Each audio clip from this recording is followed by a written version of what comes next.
Today is September the 2nd, 2020. It's time for the award-winning Personal Computer Show.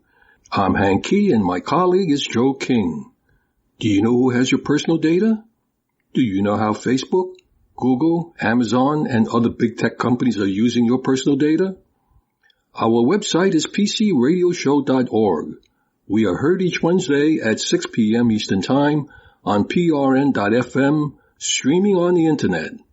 Podcast of the program is available on prn.fm on the Internet as well as pcradioshow.org. To listen to the live program on the telephone each Wednesday, it's 6 p.m. Eastern Time, and the number is 641-793-7091. You can leave me a message with your question or comment at hank@pcradioshow.org.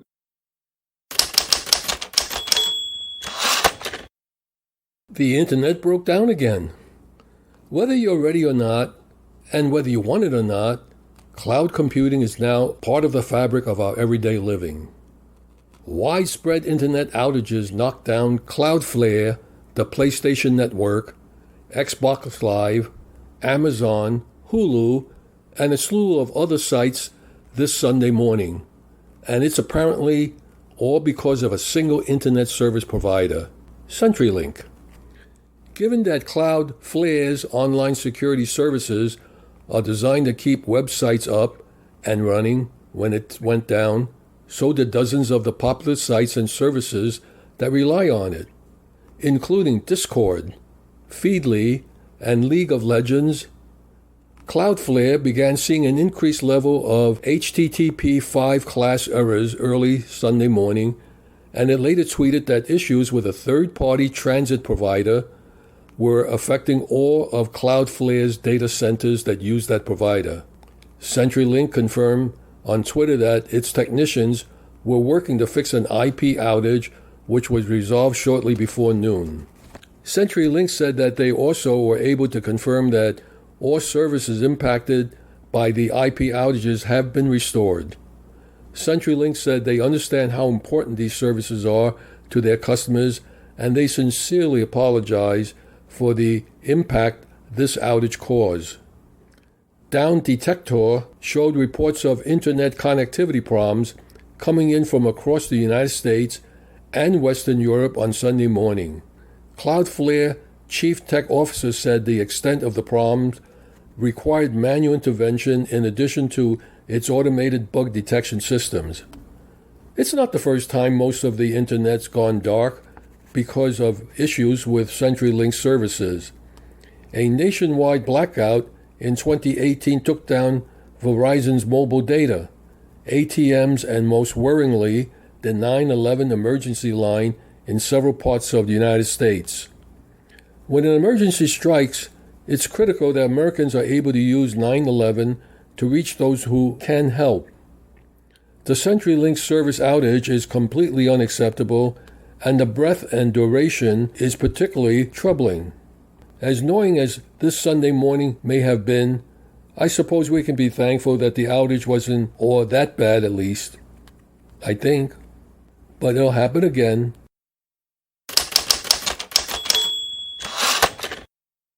Courts hold Amazon is liable for faulty products.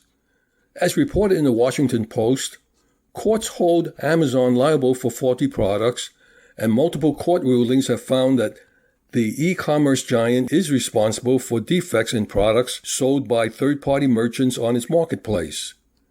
Nearly 60% of all physical goods sold on Amazon's e-commerce marketplace come from third-party merchants, a fact that's lost on many shoppers. Amazon has argued in court that this relationship absolves it of any liability related to defective products sold by those vendors. For many years, the courts have largely sided with Amazon. California and a handful of others in Texas, Wisconsin, and Pennsylvania have halted Amazon's winning streak. Legislation was under debate in California aimed to place liability squarely on e-commerce retailers that provide a platform for dubious merchants selling dangerous goods. Amazon has emerged as the nation's largest online retailer, in part by turning its store into an online bazaar where more than 2.5 million third-party vendors sell their goods.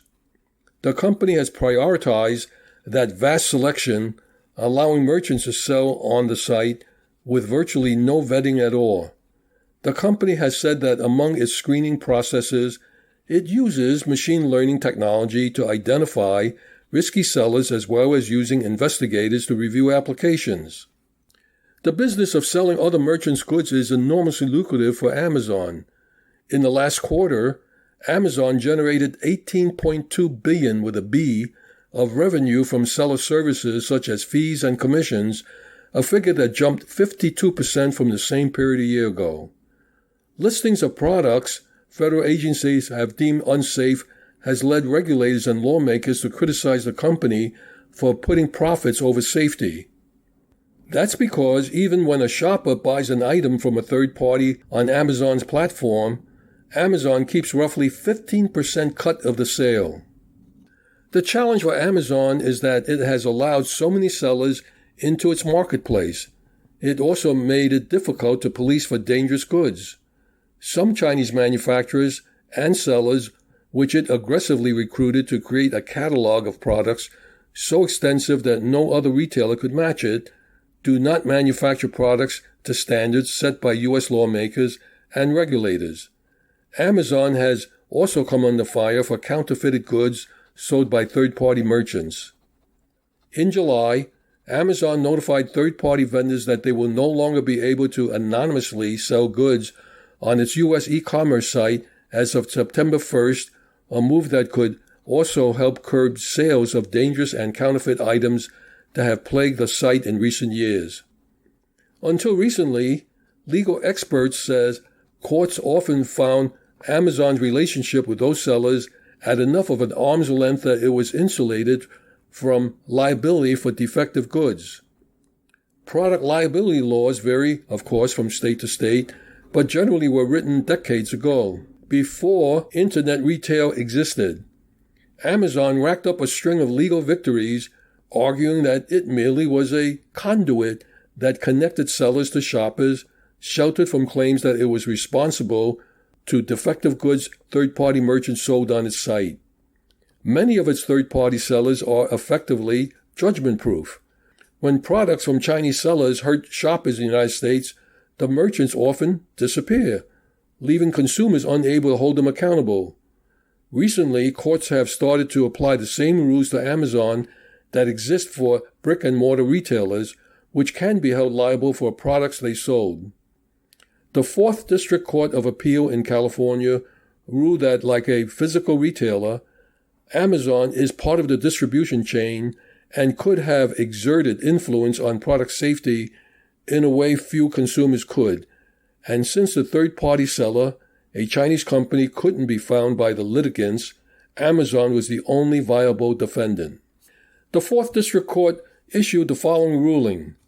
Because Amazon adheres to a business model that fails to prioritize consumer safety, it should be made to bear the consequences. Indeed, blessing Amazon's evasion of product liability would give an incentive to companies to design business models like Amazon's that do nothing to protect consumers from defective products.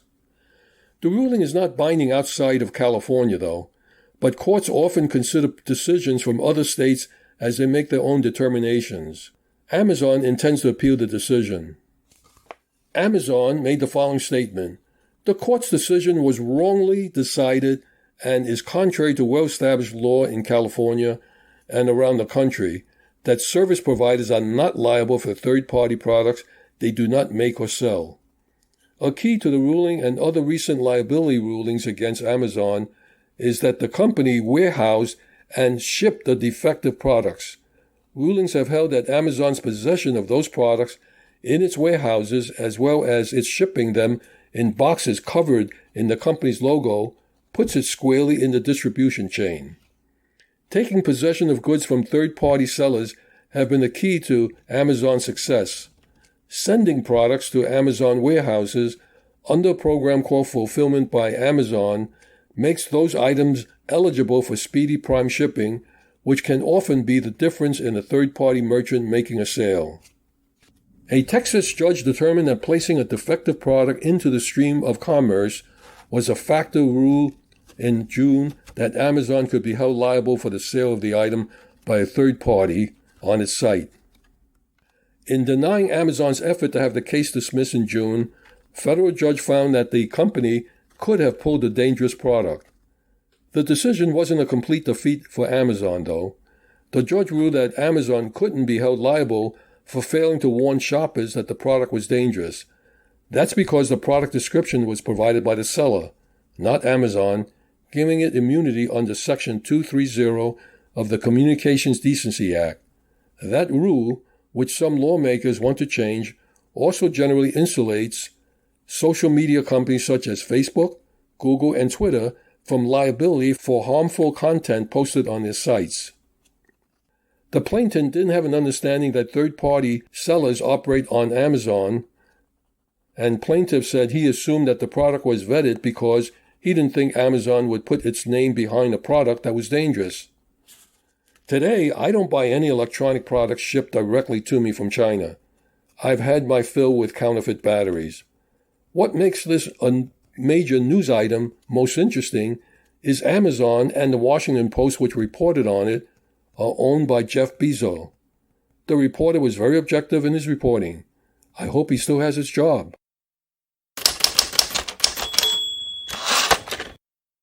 Connecting a computer to your brain. Neuralink has demonstrated a prototype of its brain-machine interface that currently works in pigs.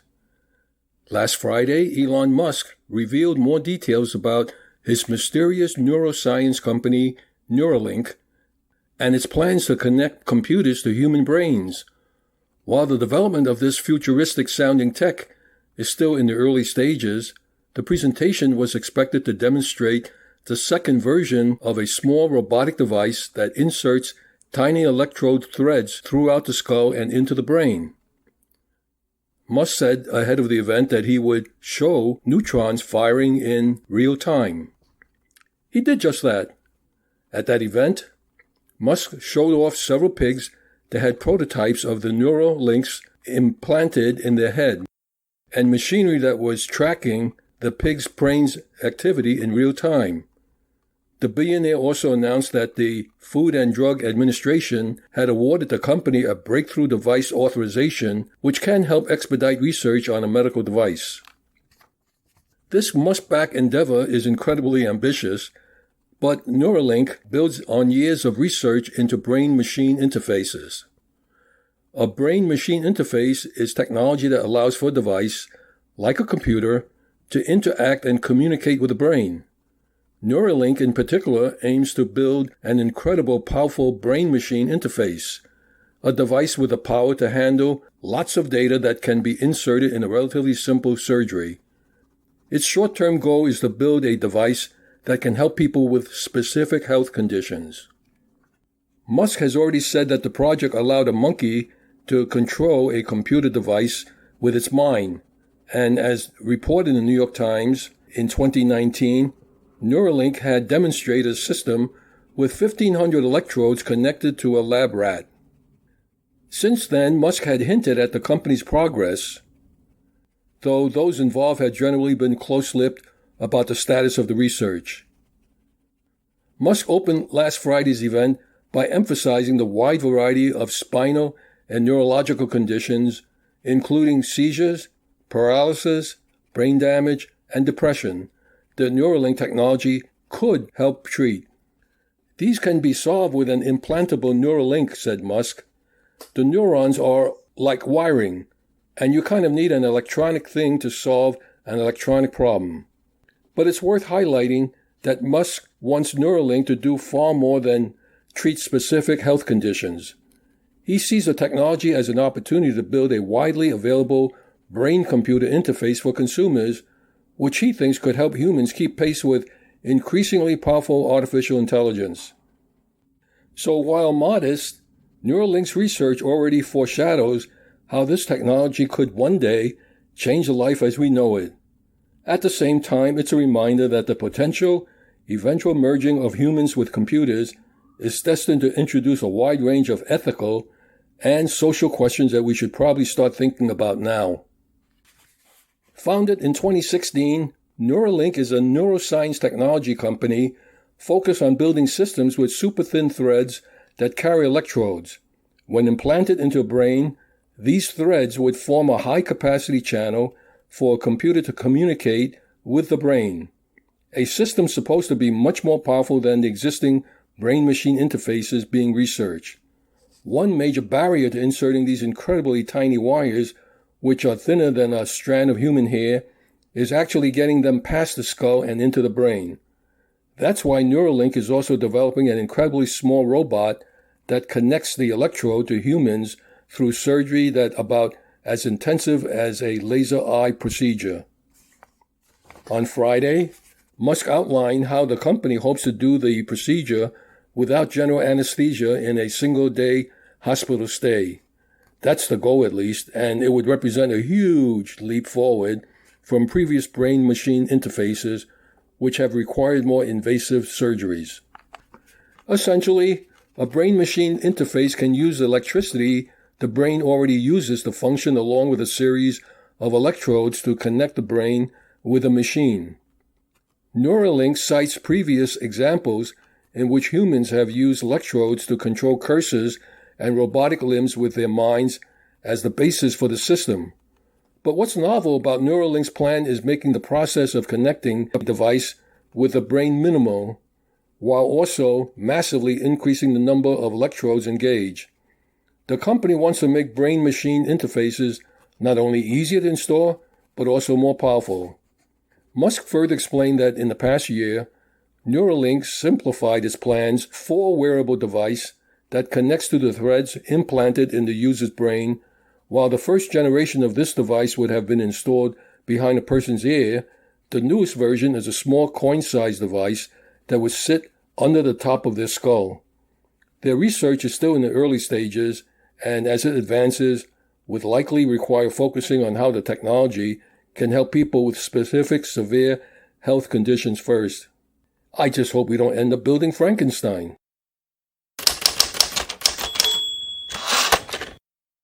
There is a global laptop shortage. Students are going back to school, but they may not have everything they need to learn. This year's back-to-school shopping list might have a new entry: a laptop, needed for the upcoming months or more of remote learning. Not only might it be the most expensive item on your list, it may also be the hardest one to find. As students begin the new school year, some who will be attending virtually are scrambling to find the necessary equipment to do so. Shortages of laptops and tablets have caused delays that will stretch weeks, even months, into the school year. Many schools have plenty of time to plan for the fall and order supplies accordingly, and some of them did just that. The problem is there simply aren't enough laptops and tablets to go around, especially when it comes to low-cost Chromebooks. Chromebooks are laptops that run Chrome, a simple operating system designed by Google, and normally cost less than $300. They're used by the majority of American school systems due to their comparatively low cost and Google's push into the rapidly growing and increasingly lucrative education space, including apps like Google Classroom. The laptop shortage has been worsening. One industry analyst had predicted that the situation would right itself by June. Well, it's past June and it has not. The time for the new school year and its increased demand is there. Obviously, this has not happened.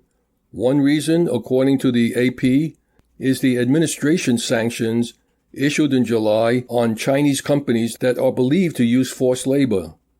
While the ban only applies to American companies selling products to the sanctioned Chinese companies, the New York Times said it was likely that American businesses would stop doing business with those Chinese companies entirely. Lenovo blamed the sanctions for its backlog of 3 million Chromebooks. HP, on the other hand, told School System that its shortage of 1.7 million laptops is due to pandemic-related production shortages of components made in China.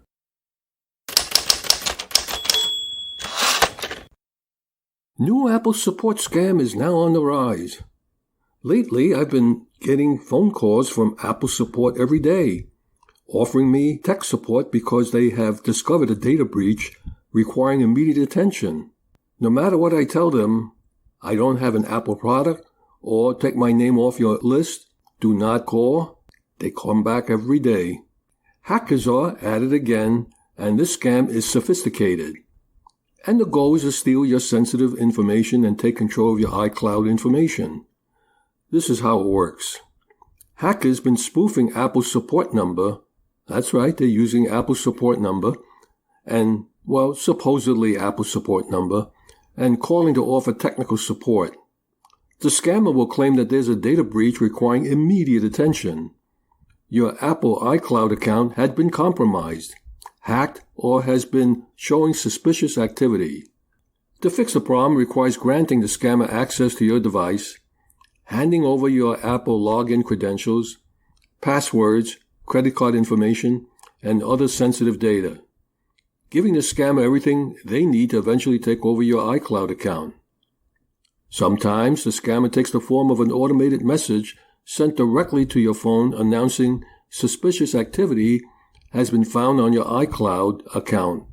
Scammers will leave a message instructing you to call a specific number to reach Apple support. Well, let's say that number looks legitimate. The number may lead some to think it's a legitimate sounding welcome message. The number leads you to think that it's a legitimate number because if you were to call it, you get a welcome message complete with an estimated wait time mirroring the real Apple support process. Once connected to the scammer, they will work to capture iCloud account credentials, login information, credit card information, and in some cases they will even ask for access to your device for remote assistance. So what makes the scam so believable? The use of high-level spoofing technology makes it appear as if Apple is actually calling. Oftentimes the word Apple support will appear on your call ID, or the Apple logo will appear on the call coming in. It can be challenging to separate fact from fiction. If you receive a call like the one I just described, and you're unsure and the caller is legitimate Apple support representative, Apple support will never ask you for your Apple ID password or iCloud credentials. Apple support will never ask for verification codes to provide you with support. What can you do? Well, in doubt, hang up, search for Apple support on the internet, or call 1-800-694-7466 to verify the legitimacy of the call.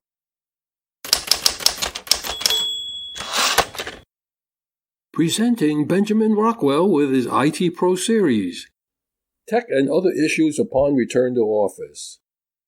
This is Benjamin Rockwell, and now it's time to get down to business. We're going to talk about, of all things, business. Yeah, what do you know? Look, I'm giving you a lot of experience from being an IT professional, but also, in this case, I'm going to give you some insights of some of the different things that come to mind from our return to the office. Now, mind you, we've been out of the office, 6 months or something like that. And this is something that may continue for many of us for quite a long time. But at some point, we may have to go into the office, at least on occasion, into our desks, and we may need to address some things in the office. I'm telling you right now, having been through a few of these different experiences, this moves far beyond some of the ideas of, yes, the fridge, the science experiment, and actually the science experiment in our coffee mugs, tea mug, whatever it is, you've got. You need to be prepared. When you go back into the office, you or one of your neighbors in the office is going to have forgotten something very important, and there will be, yes, certain issues that you'll need to be dealing with, gross issues. But beyond that, there's going to be other technology issues that we may or may not have brought into consideration. Some offices have completely shut down the air conditioning and heating for months on end. What is your office going to smell like? But even more concerning is the technology that's going to be going on. We don't know how long this is going to last, but I'll tell you, over the course of the last 6 months, there are different companies which have pushed forward, and they've continued with different technology improvements to the systems. And there are other companies that have sat back and said, well, if we're not in the office, IT isn't going to go into the office, and IT isn't going to fix anything. So your computer may be running at 100% today and 100% tomorrow and 99.5% the following day and then 99%. And it slowly dries up. The numbers start falling off. Different little things, and we fix these different things. I will tell you that the IT nerd is going to be overwhelmed upon return to the office. Why? Because there are problems that are going to abound. I want you to picture one item. The laser printer, or the copier, whichever one you've got. Copier toner, laser printer toner, it sits in there, and it is supposed to, there's a different little churning that they do of the toner every once in a while to make sure it doesn't cake up, to make sure that it's reliable. If your printer's been on the entire time, you've got a certain level of electrical budget that's been doing an upkeep there. But then none of it's been printing, so you could have problems there. You could have problems on the flip side. It's been off. Both of those issues can create printer issues. We then move to the idea of different server systems. If you haven't updated the server in the last 6 months, yes, you may be doing software updates. The IT professional may be doing them, rather. He may be doing a lot of the stuff via remote, but there's certain things that you want to make sure that you keep on top of. Nobody's been in the server room for a while. Hopefully it's got a good filtration system. Hopefully it's got a good air conditioner. I will tell you that many offices have no monitoring of the air conditioning.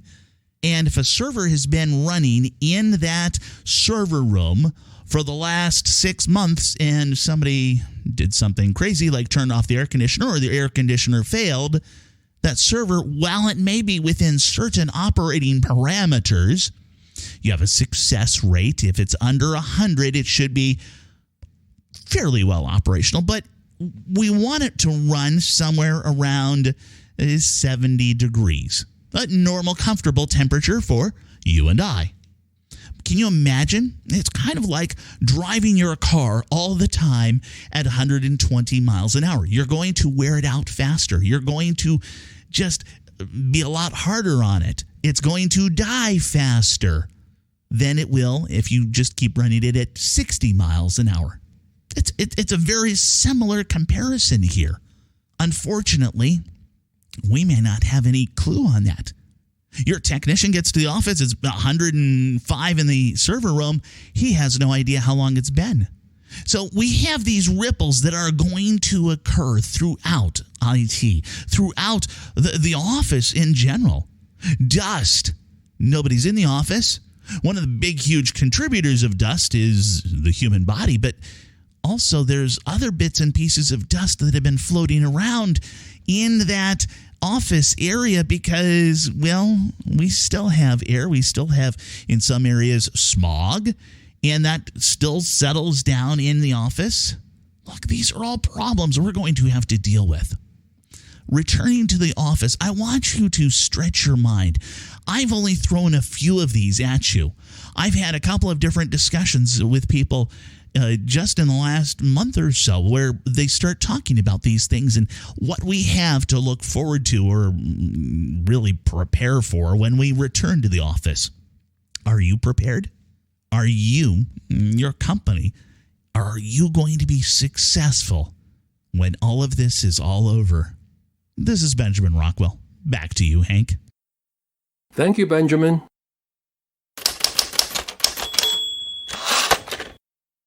Well, if you're thinking of cord cutting, one of the things that you may miss from what is available on cable is local news, such as those in New York. With the Spectrum offering, Channel 1 is local news. And of course, you can get over-the-air channels, but you may have to reorient that little 8x11 sheet or legal size 11x14 antenna sheet in different directions to get different channels. Well, there are 3 free alternatives to not only the Weather Channel, but also to the local news. Local Now, LOCALNOW, is a free streaming service powered by the Weather Channel. The news app covers major stories, including weather updates, and the app is available on Apple TV, Roku, Amazon Fire TV, iOS and Android, along with YouTube TV and Sling TV carrying the channel. Weather Nation is a free channel with forecasts tailored to each user. Track current weather conditions, browse weather maps, and get alerts from the National Weather Service. The app is available on Android, iOS, Amazon Fire TV, Roku, Apple TV, PlayStation 3 and 4, Xbox 360, and many smart TVs. And then there's NewsOn, NEWSON, offers the latest news from over 275 local station partners in over 155 markets around the country, and includes severe weather updates. The app is available on Roku, Amazon Fire TV, iOS, and Android devices.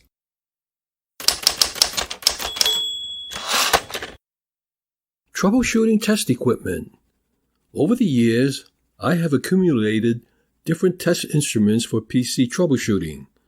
The components have evolved as technology has changed. There was one instrument that was almost an absolute must. After initial assembly of the computer system unit, most people in the early days had to trace the signals to locate where there were errors in the wiring. The instrument used was the oscilloscope. When I was assembling power amplifiers, preamplifiers, FM tuners, and PC system units, the oscilloscope was invaluable. The unit itself was not portable, and it was expensive. It's no longer in my arsenal of equipment. Today, the basic functions of an oscilloscope is available in a very small package costing as little as $60. The oscilloscope tests and display voltage signals as waveforms, visual representations of the variation of voltage over time. The signals are plotted on a graph which shows how the signal changes. Another basic piece of test equipment is still in active use today. It is a multimeter. Yes, that little tiny thing. A multimeter or test meter, also known as a VOM or volt-ohm meter, is an electronic measuring instrument that combines several measurement functions in one unit. A typical multimeter can measure voltage, current, and resistance. Back about 50 years ago, I acquired the Triplite Model 310, which is a hand-size analog multimeter with all of the versatility and performance of larger, more expensive bench-size models. It offered a diode overload protection against damage to the meter movements caused by accidental overloads. A fuse was inside to be used to protect the unit, small enough to be carried in your toolbox, glove compartments, briefcase, or shirt pocket. The Model 310 featured 20,000 ohms per volt DC sensitivity and 5,000 ohm per volt AC. This model had 18 different ranges that can be easily read on only 3 clearly defined scale areas. A single selector switch allows you to switch easily from range to range and function to function. Included test leads, alligator clips, and batteries. It was very well built. In kit building, this was extensively used to find shorts and to test for key voltage readings during unit assembly.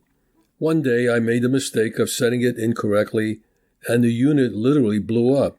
I had wanted to do a connectivity test, and I unwittingly had the probe testing a live power supply. There was a lesson learned.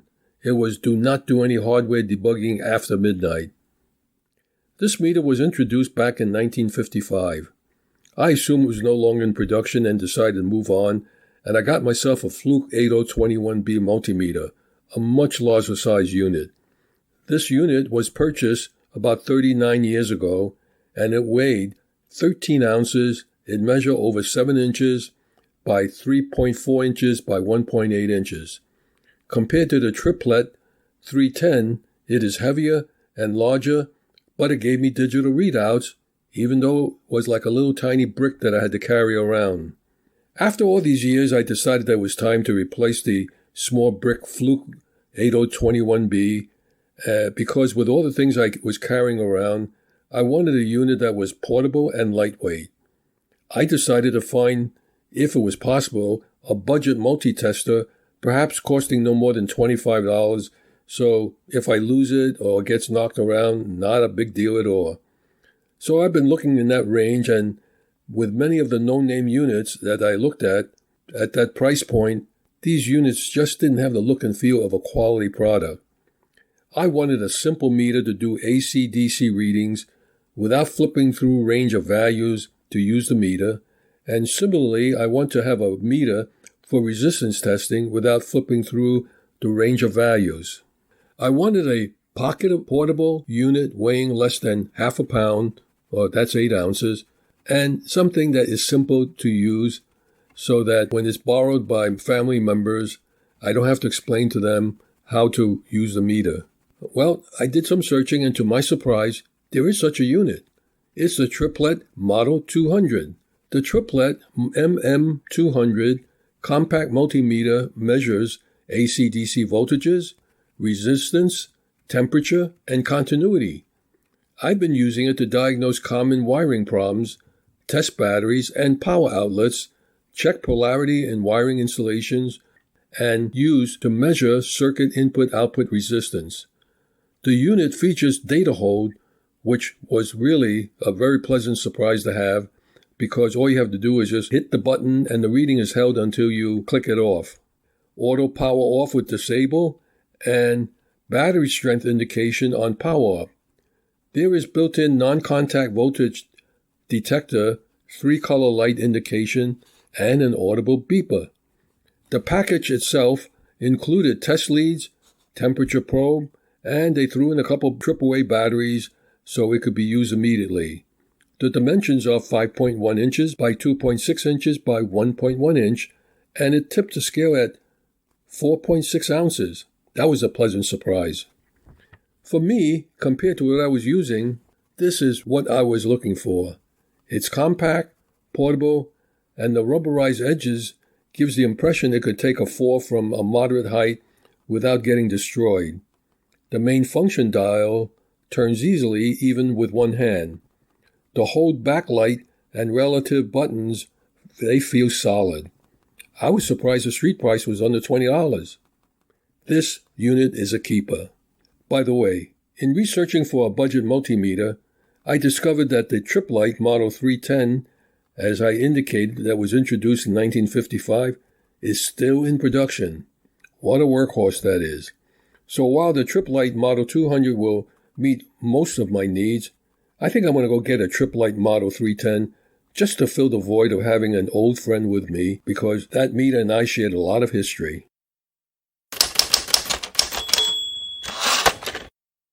Finding space for the home office in the home. To better understand the makeshift nature of workspaces in the home, it's important to look at how the home office first emerged as a distinct space. In the 18th century, 3 separate spheres of domestic activity started to appear in middle-class and wealthy single-family homes. There was a social area for hosting guests, such as the dining and living rooms, a service zone, which included the kitchen, cellar, and laundry areas, and a sleeping area, which was the most private of the house. What we now call the home office emerged from generically called chamber rooms, used by men and women prior to the 19th century. The majority of the chamber rooms were later simply labeled bedrooms on builders' floor plans. However, beginning in the 19th century, some of these spaces depicted on floor plans were interchangeably referred to as the library, den, or the study, a place for men to conduct business. By the late 19th century, the study became primarily a space reserved for male professionals to conduct business at home, indulge in scholarly pursuits, and entertain friends. For example, clergy, merchants, and doctors needed a study or interview room because their work was more likely to be conducted at home. The study was often separated from the private zones of the house and placed as close to the front door as possible in the home's social zone to maintain family privacy. By then, in the early 20th century, the study largely disappeared from standard middle-class homes, which were getting smaller, remaining only in houses built for upper middle-class professionals and the wealthy. Though the study was used for leisure and occasional work, the home was seen as a place for family life. Working from home was a convenience. In the 1950s, Bell Telephone teamed up with builders of middle-class homes to market the installation of additional telephone lines as a way to combine work and leisure under one roof. When PCs replaced typewriters, computer companies such as Apple and IBM geared their ads towards professionals, depicting their products as tools that would allow them to telecommute, run a business out of the home, or make it easier for the kids to complete homework. As these technologies started appearing in more and more homes, families started to wonder where to put them. By then, most middle-class homes no longer had the study room. During the pandemic period, where to put office equipment has become an issue for work at home and school study at home. Placing it in the master bedroom interfered with the perceived functions of the bedroom, intimacy and relaxation. A PC in the living room competed with the television, while office equipment in the kitchen or dining room impeded the ability to work uninterrupted by other family members. The home office works well as a quiet room to concentrate and work. We were working from home before the pandemic, and the number has since risen as offices around the home shuttered. But we're still stuck with the same issue of too much work and not enough space to do it.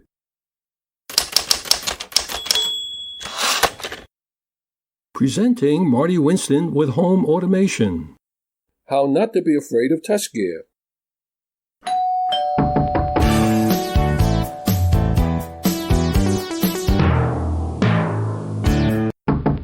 Growing up, there were speedometers and odometers and altimeters and barometers and thermometers.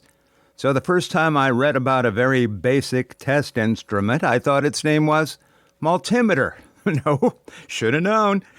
There were also gas meters, electric meters, and light meters, not gas meter and electric meter and light meter. It's multimeter.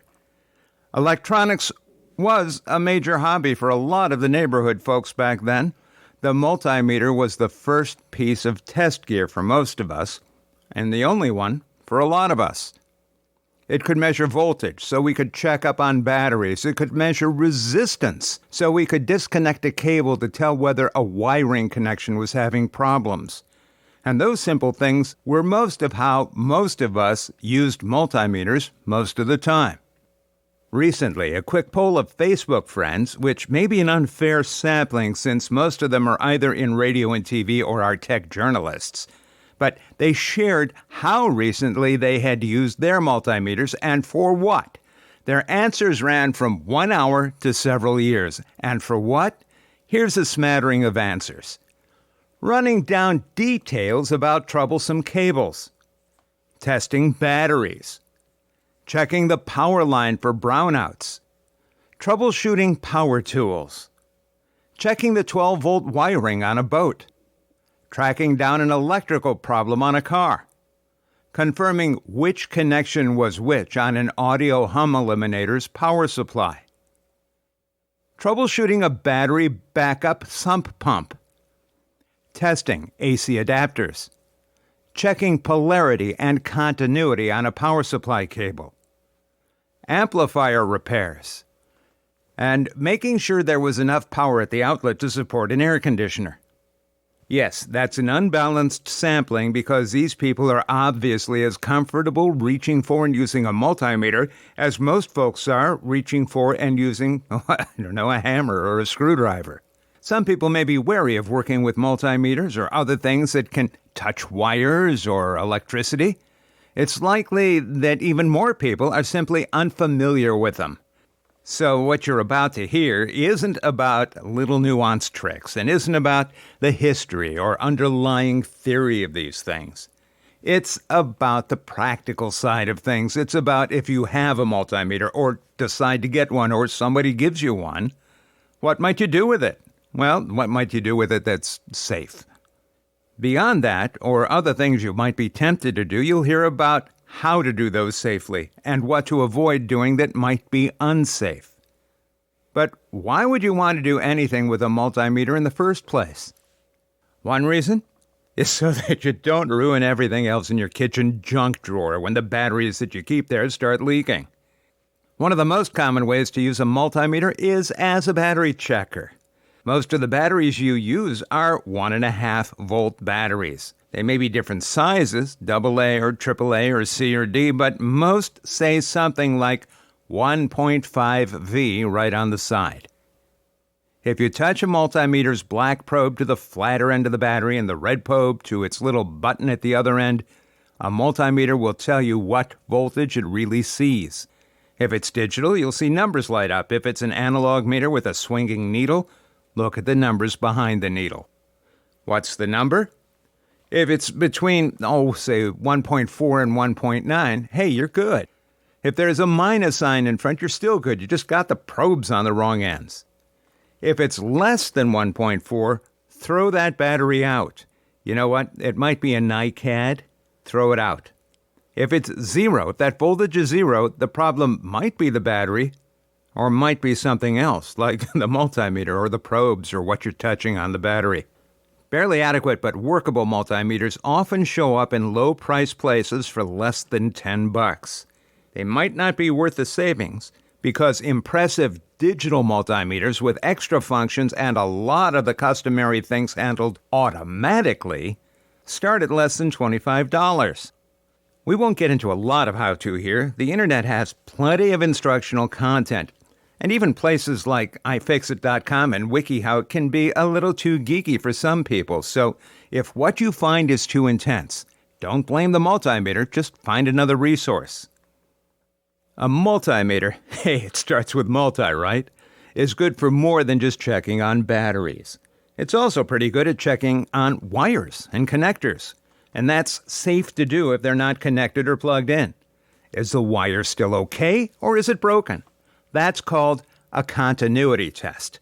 And a lot of today's multimeters offer that as its own function, complete with a beep that sounds if it's a good connection.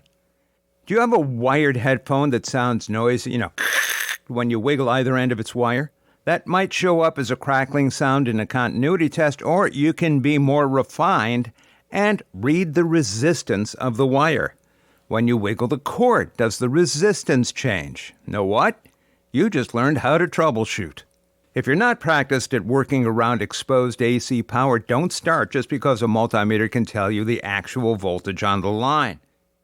If you know only to touch insulation and never to touch the metal parts of the test probes, and never ever try putting probes into an outlet when the meter is set to read current in amperes, I don't care. It's one of those times when a first mistake can be a last mistake, so read up. Find somebody who really knows what to do and get trained before you try. Or, just maybe, your multimeter offers you some other options. Look for the letters NCV.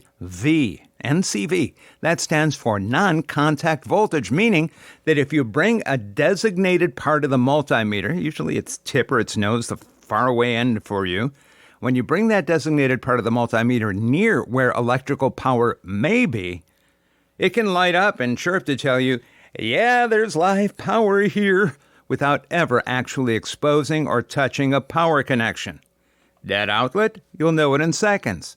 Power running behind the wall where you wanted to nail something up, that's how to avoid a nasty surprise. Until you really know what you're doing with a multimeter, stay with the simpler models. If you've never in your life owned any electronic test gear, ask yourself, when's the last time you couldn't go another day without measuring how many amps of current were flowing somewhere? Current is the thing that most multimeter owners measure the least, and sometimes never. If you do need to measure the current on AC wiring, okay, but it's safer and more convenient to get a clamp ammeter. You put its insulated section around the power wire, and it gives you that current reading without exposing any wiring. And yes, there are also clamp multimeters. Some multimeters also include functions that most people rarely use, like measuring capacitance, the value of a capacitor, or measuring the frequency and maybe duty cycle of a signal. Technical people must use test gear. For you, there will come a point where knowing a measurement for sure will make all the difference in what happens next. Is this cord any good? Is this battery any good? Is this charger working? Which do you think delivers a better answer, tested or guessed it? Remember those slick digital under $25 multimeters I mentioned? What do you bet that the cost of the meter is less than the cost of repairing or replacing something that merits testing? Listen, the multimeter is pretty simple. It's one notch above that category of gear that just checks but doesn't really measure things, like the plug-in testers that tell you if the outlet is correctly wired, or the simple red-green battery checkers. But the difference is the back half of multimeter, the meter, the thing that shows you measurements. That can make a huge difference. Unless you're a lot deeper into electronics, you may not need more advanced tech gear like oscilloscopes or function generators, but don't be afraid of them. There's nothing scary about a multimeter, nothing sinister, not even much of anything mysterious. It's a status checker with a value system. And once you get comfortable using one, even just starting with checking those batteries, you'll find more and more to use it for. We'll just let that preposition dangle. Next time, have you ever thought about running water through the house as being a lot like running power or signals through? Beyond the basics of running power and running signals, over time, little tricks and nuances have been improving efficiency, reliability, and convenience. Can any of those apply to water pipes? Be here for our segment, What Wiring Teaches Us About Plumbing. You'll be plumb glad you did. Thank you, Marty.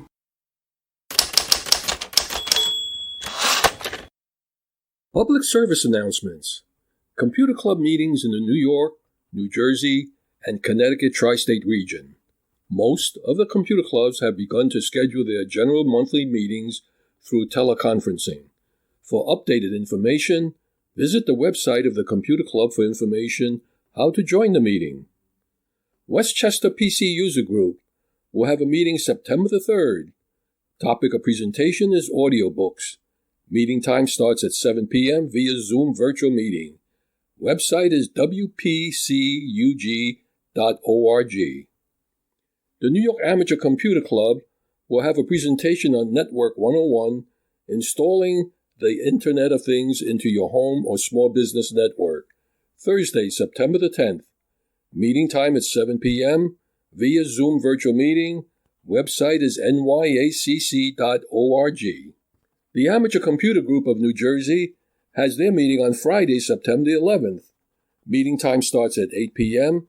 via Amazon Chime. Visit the website acgnj.org for more information on how to join the meeting. Princeton PC Users Group has their meeting on Tuesday, September the 22nd. Meeting time is 7 p.m. via Zoom virtual meeting, and their website is ppcug-nj.apcug.org. Let me repeat that. ppcug-nj.apcug.org. The Brookdale Computer User Group will have their meeting on Thursday, September the 24th. Meeting time is 6:45 p.m. via Zoom virtual meeting, and their website is bcug.com.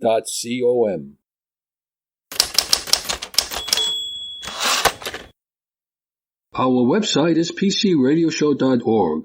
We are heard each Wednesday at 6 p.m. Eastern Time on prn.fm, streaming on the Internet. Podcasts of the programs available on prn.fm on the Internet. If you have any questions for us, just send me an email addressed to Hank at pcradioshow.org. In the meantime, stay in touch And remember to do your regular backups on your computer. I'm Hank Key, and on behalf of Joe King, Michael Horowitz, Marty Winston, and Benjamin Rockwell, we thank you for your support. Stay safe and healthy until we meet again, same time, same station next week.